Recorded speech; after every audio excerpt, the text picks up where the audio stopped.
Good morning, students.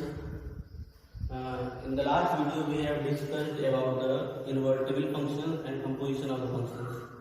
In this video, we will talk about some theorems which are related to composition, property of composition, and inverse of the composition. The theorem first is, if function f such that x to y, g y to z, and h z to s are functions, then composition of h of g of f equals h of g of f. मुझे ये prove करना है. फिर से एक बार theorem देखें. There are three functions. For first function, that is f, whose domain is x and codomain is y. Function g, domain is y, codomain is z. Function z, h, domain is z and codomain is s. मुझे इस composition इस rule को prove करना है. और ये rule क्या कह रहा है कि यहाँ तीन फंक्शन है और ये कंपोजिशन के टर्म में एसोसिएटिव लॉ को प्रूव करना है कि कंपोजिशन एसोसिएटिव लॉ को प्रूफ फॉलो करता है. आपको याद हो तो जब हमने कंपोजिशन बताया था तो उसके बाद मैंने दो एग्जाम्पल बताए थे और एक एग्जाम्पल में प्रूफ किया देखा था हमने कि h of g is not equal to g of x हो रहा था. इसका सीधा मतलब ये था कि कंपोजिशन जो है वो कॉम्यूटेटिव लॉ फॉलो नहीं करता है, लेकिन यहाँ से मुझे दिखेगा कि ये एसोसिएटिव लॉ फॉलो करता है. इसी को प्रूव करना है. तो अगर हम इसका लेफ्ट हैंड साइड लें, ये क्या है h of g of f. अब जरा देखो हमने क्या पढ़ रखा, कंपोजिशन कैसे होता है. g ऑफ f होता था, इसके साथ x लिखा भी जा सकता है और नहीं भी लिखा जा सकता है. तो ऐसा लिखा है तो इसको कैसे लिखते थे, इसका कंपोजिशन जब हटाते थे तो ये ऐसा हो जाता था. तो अब अगर हम इसका कंपोजिशन हटाएंगे, ये पहला h के साथ जो यूज हुआ है उसको हम हटाएंगे तो ये ऐसा लिखा जाएगा.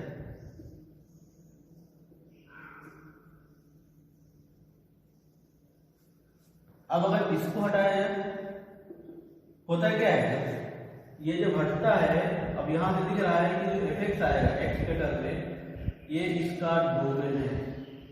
वैसे जब मैंने ये हटाया तो अब ये इसका डोमेन बन गया h का. अब फिर एक बार मैंने हटाया ये कंपोजिशन, अब क्या बनेगा, ये एफएक्स है ये g का डोमेन बन जाएगा.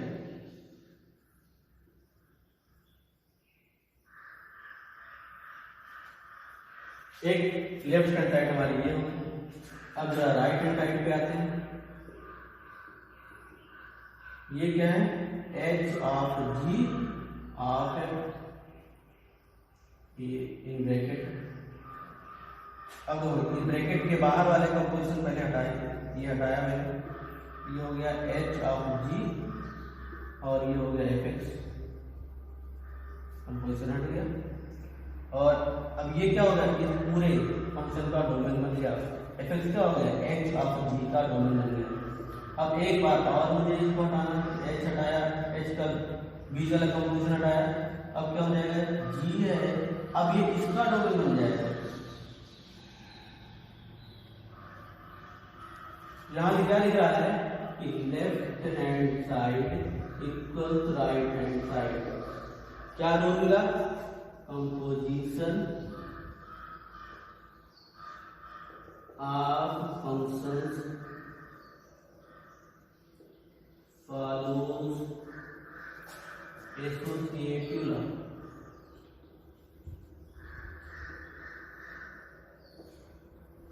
फंक्शंस का कंपोजिशन एसोसिएटिव लॉ फॉलो करता है. उसके पहले हम देख चुके हैं कम्यूटेटिव लॉ फॉलो नहीं करता है. और एक दो है कि कंपोजिशन ऑफ फंक्शन एडिशन पे डिस्ट्रीब्यूट हो जाता है, मल्टीप्लिकेशन पे डिस्ट्रीब्यूट हो जाता है, मतलब डिस्ट्रीब्यूटिव लॉ भी फॉलो करता है over the addition and over the multiplication. आगे हम बात करेंगे. क्वेश्चन है तुम्हारे पास अगले एक्सरसाइज में 1.3 का क्वेश्चन नंबर 2, उसमें हम डिस्कस करेंगे. एक और थ्योरम है ये, भाई सपोज ये थ्योरम समझ में आ गई होगी. थ्योरम नंबर 2 जो कंपोजिशन के इनवर्स पे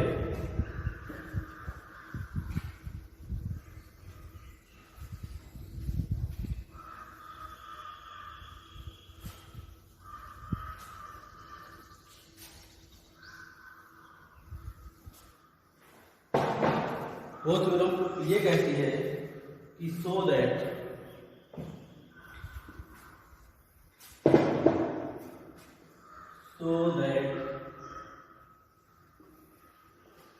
f if f a to b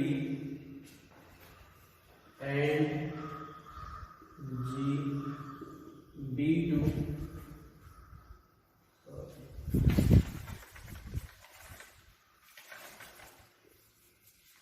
f x to I f x to I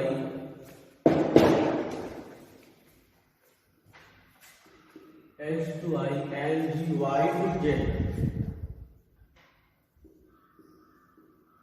be two invertible functions.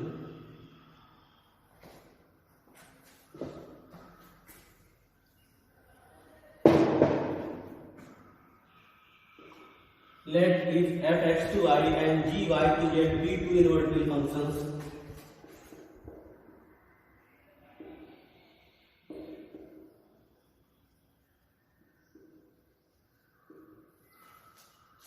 then God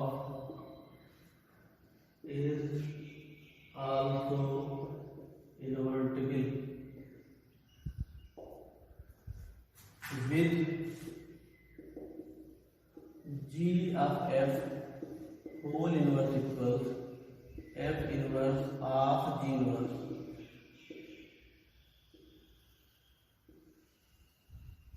ये प्रूव करें। अब जरा थोड़ा सा देखा जाए क्या लिखा हुआ है। हमने मान लिया है कि दो फंक्शंस f और g both are invertible functions. Then we have to prove that composition will be invertible and its inverse equals f inverse of g inverse. हमने अभी तक क्या देखा है कि अगर दो फंक्शन 1 1 होते थे तो कंपोजिशन 1 1 बन जाती थी, दो फंक्शन R2 होते थे कंपोजिशन भी R2 बन जाती थी। अगर कंपोजिशन बन सकती हो तब अगर कंपोजिशन बन सकती है तो 1 1 दो फंक्शन 1 1 है तो कंपोजिशन 1 1 होगी, और अगर कंपोजिशन बन सकती है तो दो फंक्शन R2 है तो कंपोजिशन भी R2 हो जाएगी।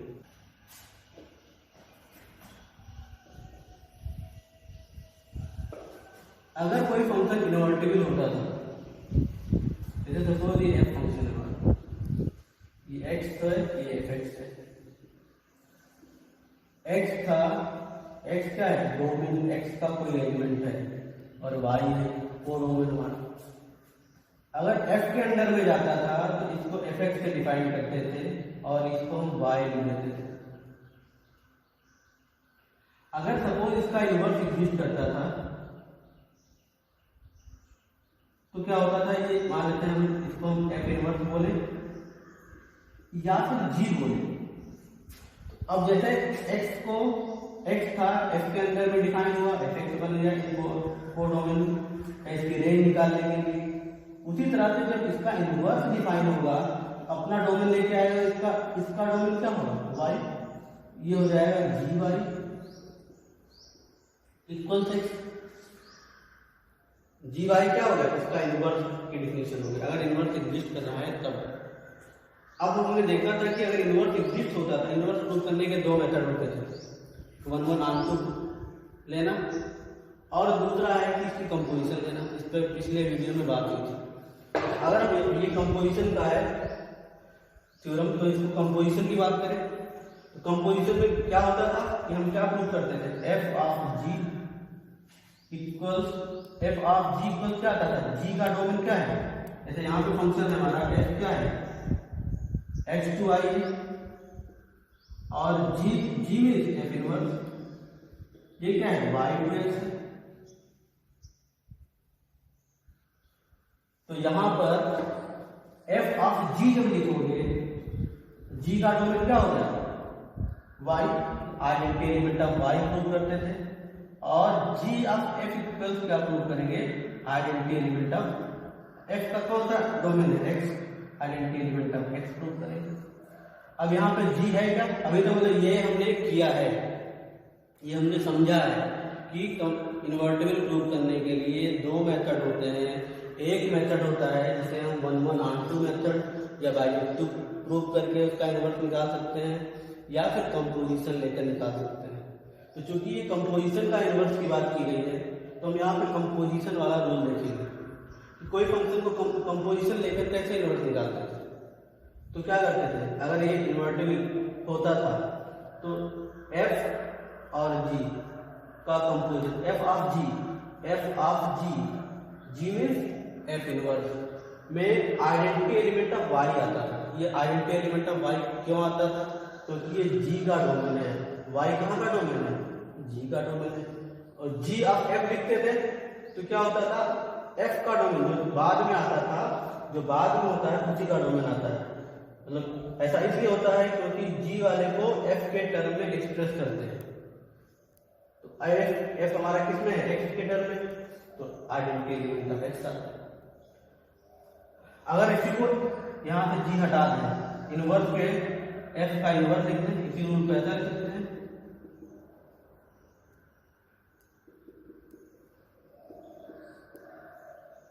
लिख सकते हैं, कोई दिक्कत नहीं। अब यही क्योंकि ये कब की कंडीशन है, एफ इन्वर्टिबल है तब की कंडीशन है। हम यहाँ पर क्या किए हैं, इस जी को एफ इनवर्स से रिप्लेस कर दिए।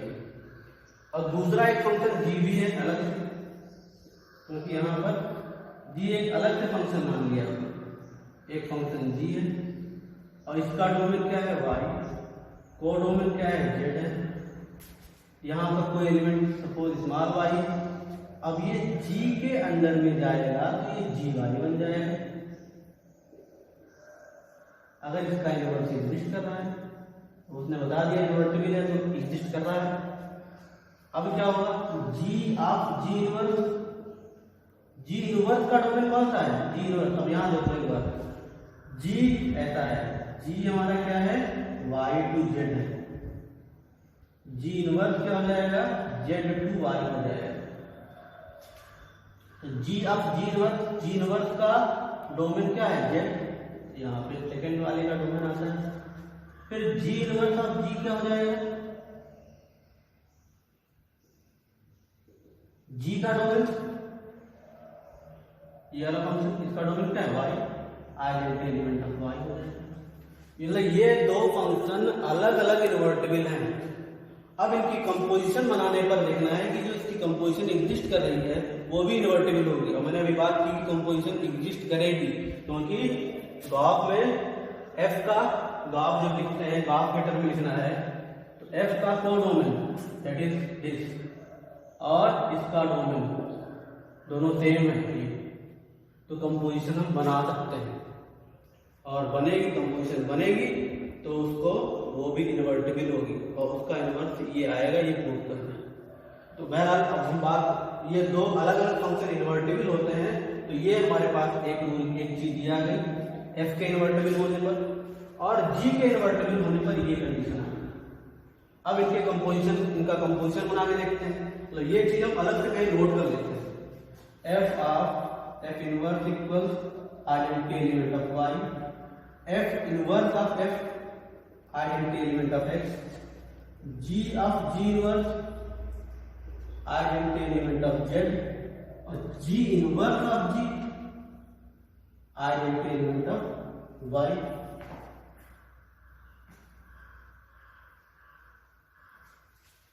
मेरी बात समझ में आ रही होगी। तो थ्योरम में क्या है, थ्योरम में बोल रहा है कि दो अलग अलग फंक्शन इन्वर्टिबल हैं और उसमें कंपोजिशन एग्जिस्ट कर रही है तो उनकी कंपोजिशन भी इन्वर्टिबल होगी। तो कंपोजिशन किन टर्म में, गॉफ के टर्म में। गॉफ यहाँ पे नहीं बन पाएगा तो गॉफ इन्वर्टिबल होगी। इन्वर्स कैसा होगा, ऐसा इन्वर्स होगा। तो हमने क्या किया, ये एफ इन्वर्टिबल है, एफ इन्वर्टिबल होगा तो fog equals to what is the g, g is f inverse here. तो फॉल इक्वल्स टू क्या होता है, identity element of y. Gof equals to क्या होता है, आइडेंटिटी एलिमेंट ऑफ एक्स होता है। इसमें मैंने जी को हटा दिया क्योंकि जी को हम एफ इनवर्स लिखना चाहते हैं, तो मैंने जी की जगह क्या लिख दिया, एफ इनवर्स यहाँ पे।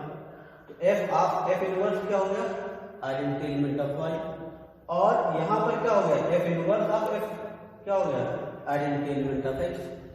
इसी तरह से जी भी अलग से इन्वर्टिबल है, अगर ये अलग से इन्वर्टिबल है और ये कहाँ से है, वाई टू जेड है, वाई टू जेड हो गया, इसका कोई एलिमेंट मैंने वाई कंसीडर कर लिया, तो ये जी के अंदर में जाएगा, जी वाई हो जाएगा, इसे मैंने जेड एड कर लिया। तो अब ये अगर इन्वर्टिबल है तो यहाँ से मुझे दिख रहा है कि जी वाई टू जेड होगा, g inverse z to y होगा। तो जी ऑफ जी इनवर्स क्या हो जाएगा, जी इनवर्स का डोमेन क्या है, Z, identity element of Z. G inverse of G क्या होगा, जी का domain, identity element of Y. ये तो दो के अलग अलग इन्वर्टिबल होने की कंडीशन हो गई। अब मुझे प्रूव करना है कि अगर ये कंपोजिशन बना रहे हैं तो इनकी कंपोजिशन का इनवर्स क्या होगा, क्या यही होगा, ये होगा तो क्या होगा, प्रूव करना है। तो हम थोड़ा सा इसका रिजल्ट हमने दोनों के अलग अलग इन्वर्टिबल होने का रिजल्ट हमने नोट कर लिया। अब इसको हम कंपोजिशन बना के देखते हैं।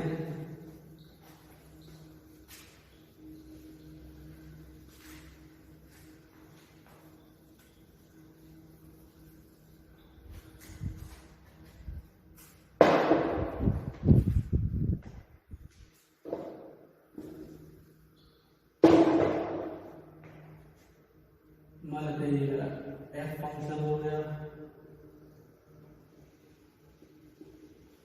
और ये जी फंक्शन, बहुत ही अच्छी थ्योरम है, बहुत पढ़ने में मजा आती है। एफ और जी, तो यहाँ पर ये एक्स हो गया और ये इसका कहाँ से लिया गया है, एक्स। एफ फंक्शन कहाँ से डिफाइन किया है, एक्स टू वाई डिफाइन किया है। इसका डोमेन का कोई भी एलिमेंट किससे रिप्रेजेंट किया जाएगा, एक्स से। ये हो गया वाई, वाई भी हो गया हमारा एफ एक्स, एफ के अंदर में जा रहा है एफ एक्स और इसे मैंने वाई लिख दिया। अब ये जी के अंदर में गया, अपना डोमेन कौन सा लेके जाएगा, एफ एक्स लेके जाएगा, तो यहां पर ये जेड पे क्या हो जाएगा, जी एफ एक्स बन जाएगा। तो जी फंक्शन को किस तरह से डिफाइन किया जाएगा, जी एफ एक्स के फॉर्म में डिफाइन किया जाएगा। एफ वाले फंक्शन को किस तरह डिफाइन किया जाएगा, एफ एक्स के फॉर्म में डिफाइन किया जाएगा, और इसे हम मान लेते हैं कि जेड है हमारा। अब इसकी कंपोजिशन बन रही है, जैसे पहले बात हो चुकी है। तो कंपोजिशन ग्राफ हमारा कहां से है, एक्स टू जेड है, इसका इनवर्स उसने वो लगता है कि ये होगा, ये कहां से होगा, जेड टू एक्स होगा, और ये ग्राफ कहां से डिफाइन होगा, ग्राफ हमारा डिफाइन होगा एक्स टू जेड। तो F inverse of ji inverse, जो कि हमने बोला है कि हमारा इनवर्स है इसका, इस कंपोजिशन का, तो वो जेड, इसका डोमेन को डोमेन चेंज हो जाएगा। अब जरा वही रूल हम लगाते हैं जो हम सिंगल फंक्शन पे रूल लगाए हैं, वही यहां पे लगाते हैं। तो सिंगल थोड़ा सा फिर एक बार रफ समझा जाए, इसको अभी हटाएंगे। जैसे एफ होता था एक्स और ये एफ ऑफ एफ एक्स बन जाता था,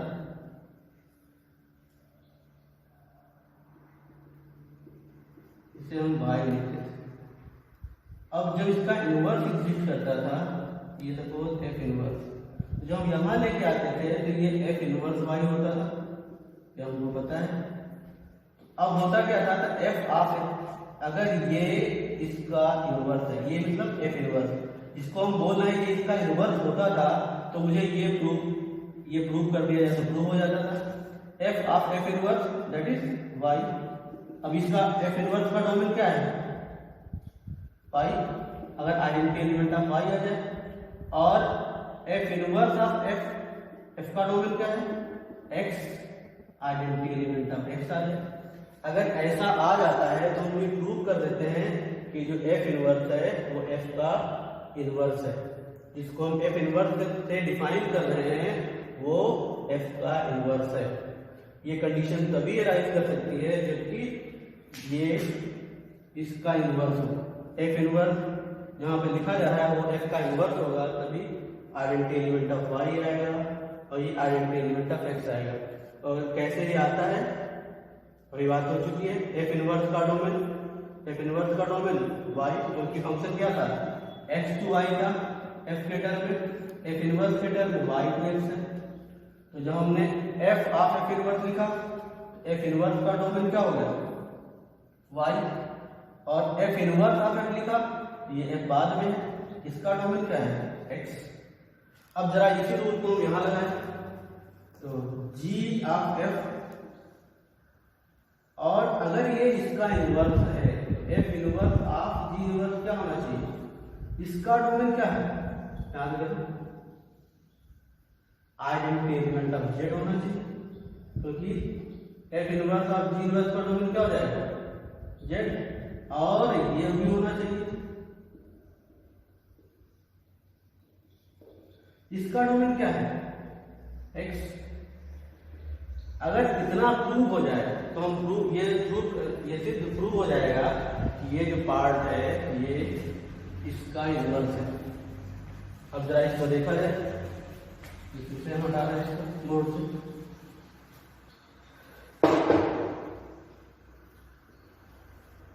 अब जरा देखें G of F inverse of ji inverse. अब मुझे प्रूव करना है कि आइडेंटिटी एलिमेंट ऑफ जेड होना चाहिए। अब जरा देखें इस कंपोजिशन इन दोनों पे एक साथ में यूज करिए, तो ये हो जाएगा G of F inverse of ji inverse. हमें पहले से एक थ्योरम प्रूव कर चुके हैं कि composition of function associative law follow करता है, तो उससे हम इस चीज को लिख सकते हैं। हमने ये 3 पे लगा दिया, 3 को साथ ले लिया, इस पे एसोसिएटिव लॉ लगाया, तो अब ये इन दोनों को साथ कर लिया, अलग से साथ कर लिया, इसको अलग कर दिया। अब देखो यहाँ एफ ऑफ एफ इनवर्स क्या है, क्योंकि एफ इन्वर्टिबल था, इसका रूट इसका मैंने रिजल्ट पहले से लिख दिया है। तो एफ ऑफ एफ इनवर्स क्या है आइडेंटिटी एलिमेंट ऑफ वाई, ये क्या हो जाएगा G of identity element of Y हो गया ऑफ जी इनवर्स। अब देखो इनवर्स किसी भी फंक्शन में आइडेंटिटी, जैसे हम अभी तक तुमने पढ़ रखा है एडिटिव आइडेंटिटी। एडिटिव आइडेंटिटी क्या होती है जीरो, किसी में जीरो ऐड कर दो तो वही सेम वैल्यू रिप्रेजेंट हो जाती है। मल्टीप्लिकेटिव आइडेंटिटी क्या होती है वन, किसी में वन मल्टीप्लाई कर दो सेम वैल्यू रिप्रेजेंट हो जाती है। आइडेंटिटी बोलने का मतलब यह है कि जिस पे हम कर रहे हैं, चाहे एडिशन पे कर रहे हैं चाहे मल्टीप्लिकेशन पे कर रहे हैं, अगर वो आइडेंटिटी है तो सेम वैल्यू को रिप्रेजेंट करेंगे। जैसे हमने 2 into 1 लिखा 2 आ गया, फिर 3 into 1 लिखा 3 आ गया, तो ये क्या हो गई 1 क्या हो गई, ये मल्टीप्लिकेटिव आइडेंटिटी हो गई। तो ऐसी वैल्यू जिसका मल्टीप्लिकेशन करने पर वही वैल्यू रिप्रेजेंट हो जाएगा, वही वैल्यू मतलब जिस पे हम मल्टीप्लाई कर रहे हैं वही वैल्यू आ जाएगा। 2 से 1 मल्टीप्लाई किया 2 आ गया, 3 से 1 मल्टीप्लाई किया 3 आ गया, और 1 से किसी को मल्टीप्लाई करेंगे तो वही वैल्यू आ जाएगी। तो यहाँ पे क्या है ये आइडेंटिटी है।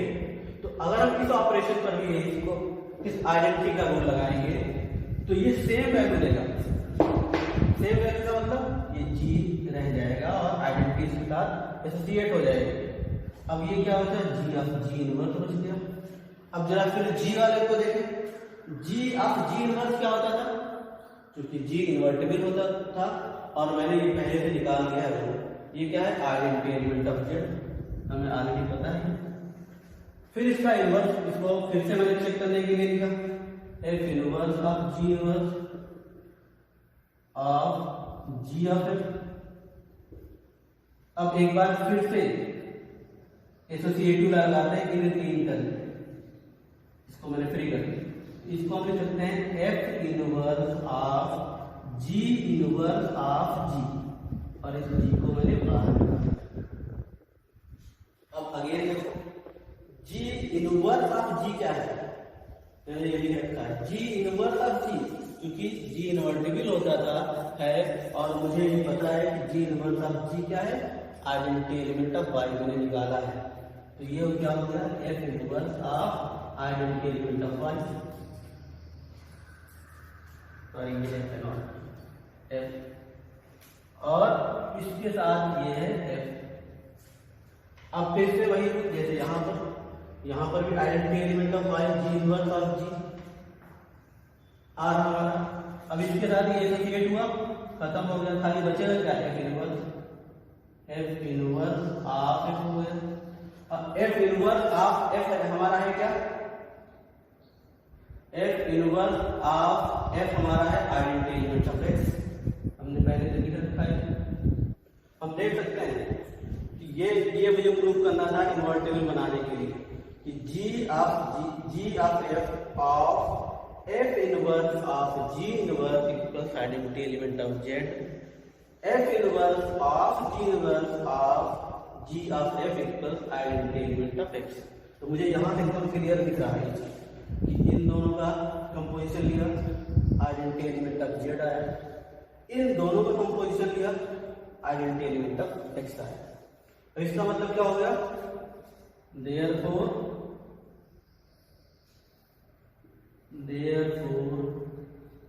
ये कंडीशन कब अराइज कर सकती है, कभी अराइज करेगी जब f inverse ji of F का इनवर्स हो। therefore g of f whole inverse equal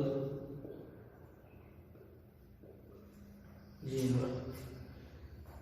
एक बार फिर से समझे कि पूरी थ्योरम में क्या क्या किया हमने। उसने पहले बता रखा था कि दो फंक्शन इन्वर्टिबल हैं तो उनकी कंपोजिशन भी इन्वर्टिबल होगी। तो दोनों फंक्शन को अलग अलग इन्वर्टिबल बना के मैंने उसके कंपोजिशन टर्म में वैल्यू निकाली। इसमें निकाला क्या, F of F inverse equals identity element of Y आएगा, F inverse of F equals क्या आएगा, आइडेंटिटी एलिमेंट ऑफ एक्स आएगा, G of ji inverse identity element of Z आएगा, जी इनवर्स ऑफ जी क्या आएगा, आइडेंटिटी एलिमेंट ऑफ वाई आएगा। इसके बाद मैंने कंपोजिशन पे लगाया है, कंपोजिशन गॉस क्या है, एक्स टू जेड है, इसका इनवर्स क्या होगा, जेड टू एक्स होगा। मुझे पता है कि इनवर्स बनाने पर डोमेन को डोमेन आपस में इंटरचेंज हो जाती है, तो ये हो गया। अब अगर ये इसका इनवर्स है तो क्या होना चाहिए, इसके साथ जब इसे लें, ये गॉस के साथ मैंने कंपोजिशन में क्या लिया, F inverse of ji inverse लिया, तो इसका डोमेन एग्जिस्ट करना चाहिए। इसका डोमेन कौन सा होगा, जेड, और इसको कन्वर्ट कर दें, f inverse of ji inverse of ji of x लिखे, तो गॉस का डोमेन एग्जिस्ट करना चाहिए क्या है, एक्स। अब अगर ये प्रूव हो जाएगा तब ये, अगर ये दोनों आइडेंटिटी एलिमेंट ऑफ जेड और आइडेंटिटी एलिमेंट ऑफ एक्स आ जाते हैं तब ये प्रूव हो जाएगा कि ये जो F inverse of ji inverse है ये गॉस का इनवर्स है। तो इसको प्रूव करने के लिए मैंने इसका पहला वाला पार्ट लिया, G of F inverse of ji inverse, और मैंने पहले देख रखा है इस पहली थ्योरम में कि ये एसोसिएटिव लॉ फॉलो करता है। तो हमने इन तीन फंक्शन एसोसिएटिव लॉ लगा दिया, इसको इसके साथ इन्वॉल्व करके ऐसा लिख दिया, इसको अलग। अब यहाँ पे क्या हो गया, ये पता है मुझे कि क्योंकि एफ इन्वर्टिबल है इसलिए इसको आइडेंटिटी एलिमेंट ऑफ वाई लिख सकते हैं। फिर ये इस पे एसोसिएट हुआ, जी ऑफ जी इनवर्स बन गया। इस आइडेंटिटी, क्योंकि आइडेंटिटी किसी पे कोई इफेक्ट नहीं डालती है, वो सेम एलिमेंट बन जाता है, ये जी हो गया, और फिर ये जी इनवर्स। फिर चूंकि जी इन्वर्टिबल था और हमारे पास ये पता है कि इसकी वैल्यू क्या है, यहाँ से पता है आइडेंटिटी एलिमेंट ऑफ जेड हो गया।